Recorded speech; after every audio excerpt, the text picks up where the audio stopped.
Do you ever just feel overwhelmed by everything going on in your life right now? Like, you just need a quick escape from all the hustle of the big city lifestyle of going to school or work every day and just working hard to impress people who, at the end of the day, don't even care about you? Yeah, I feel you too, man. That's why I picked up this video game called A Short Hike. And I picked it up off of Steam for like £2, but this video took me too long to make, so it's probably not on sale. So yeah. But besides from that, let's take a deep dive into why this game is so great.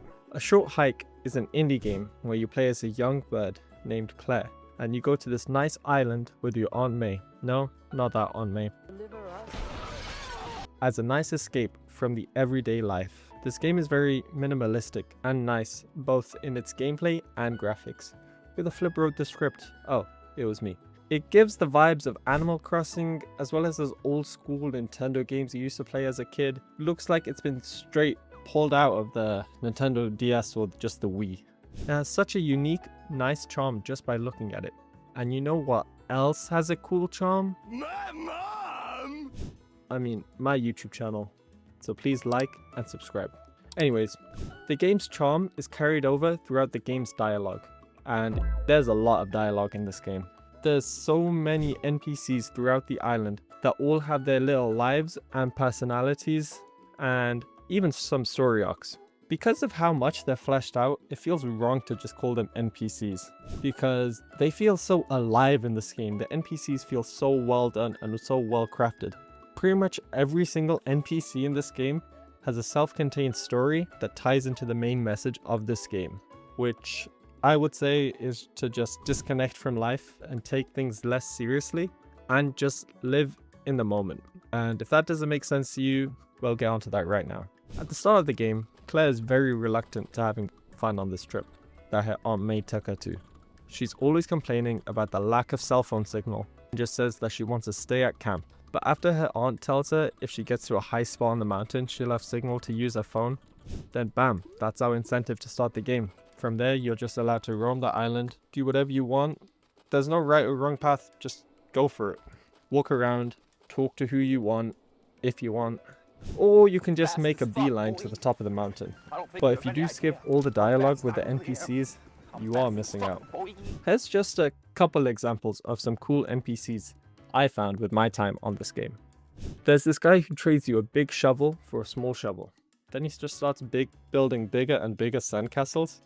And eventually he creates this massive city. And yeah, at first he's very reluctant to give you a shovel, but after some convincing, and to be fair, you don't really convince him, you just give him another shovel. But this game hides the fact that you have to go on a fetch quest for this one NPC by having actual unique and cool dialogue. Whereas if this was a AAA game, you'd have like your quest side menu on the right and it'll say retrieve shovel. You get the shovel and then you give it to him, the NPC will say thanks and you'll never hear from him again. Whereas in this game we have like such clear like NPC character growth and everyone has their own little charm. It's been like a week since I've played this game and yet I'm still remembering these cool unique details. I've just been playing Resident Evil 9 recently and I cannot tell you a single thing about that game. Why? Because modern games are just kind of boring and they all just kind of blend together into one grey slop image. But anyways, on to the next NPC. There's these group of climbers who you'll meet very early on in the game as like a very like normal tutorial climbing wall segment. Just to show you that, as well as the fact that you can glide in this game, you can also climb objects, which is pretty cool.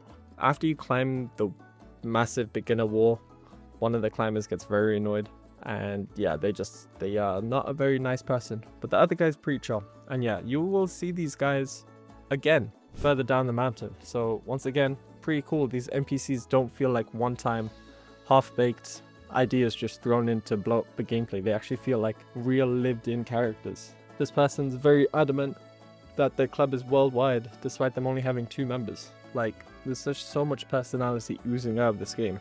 Then there's this group of beach stick volleyball players. Beach stick volleyball, I don't even know, like, just call it volleyball. But, you know, that you use a stick to hit the ball, so I guess that makes sense. And, yeah, and there's one person who's reffing the game, because you always need a ref, and there's one person you can play the game with. And it's pretty fun, low-key. I got distracted by the beach volleyball minigame for a while. But if you talk to the guy in the chair, you'll come to realize that that guy just straight up stole that chair, bro. And they have no intentions of giving it back. You see what I mean? This game oozes so much personality and there's so much hidden and unique dialogue. And this game is so well written that it actually makes you want to read all of it. Unlike the slop of AAA games these days, where they rush all the dialogue last second, and to just make up for it, they just throw in these random hidden text documents here and there to give you the exposition you're missing out because they can't be bothered to like write a well-written story. I'm looking at you, Resident Evil 9. But anyways, onto the gameplay. It's pretty simple. As I said before, you can jump and glide, but as you progress the game and go up the mountain, you unlock more and more of the game's movement mechanics naturally as you get better at the game. You find these golden feathers that give you an extra jump or allow you to climb longer, and these golden feathers are scattered everywhere and are a very nice incentive to go out of your way to explore certain nooks and crannies. It really does remind me of those old 3D platformers like Banjo and Kazooie or like Mario 64.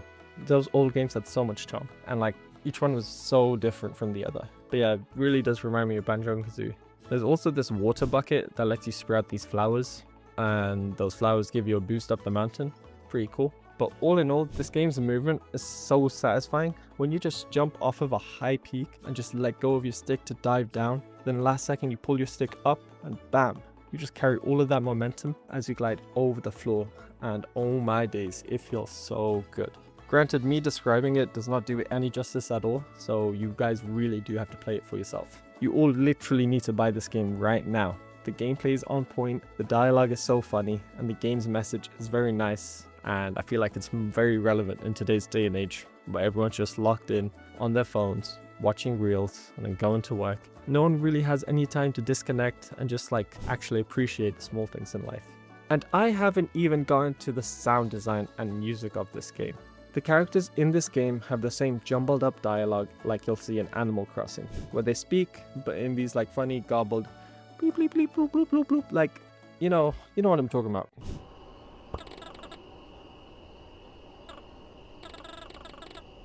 And as you progress up the mountain, the music goes from nice and chill and relaxing to super tense and pretty motivating. The game pushes you to climb the mountain and finish the fight because yeah, the higher you go on this mountain, the harder the game gets. Who would have thought? Game gets harder the more you play it?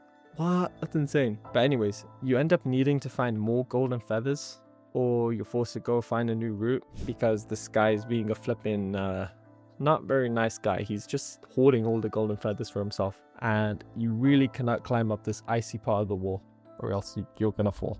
But yeah, once again, bam, that's another cool NPC. Whoa, who would have known? But yeah, and when you reach high enough on the mountain, like I said, the mountain gets colder at the top, and as a result, you can't really jump or climb as much because you'll end up freezing up. And yeah, I'm not going to spoil the game's ending for you because it actually left me speechless and gave me goosebumps just because it was absolute cinema. Once again, this game doesn't prey on your free time like other video games. Cough cough, Genshin. And if you want to know more about that, you can click on this video right here. That's an amazing segue. But anyways, enough yap. In conclusion, this game is very short and sweet, as it only took me an hour to beat it, but I'm definitely going to come back to it just to 100% it for my Steam library because I'm just kind of autistic like that. But also because that game is just that good and it deserves more of my time. Thank you for watching. I'm going to go and play some Valorant now because I like that game.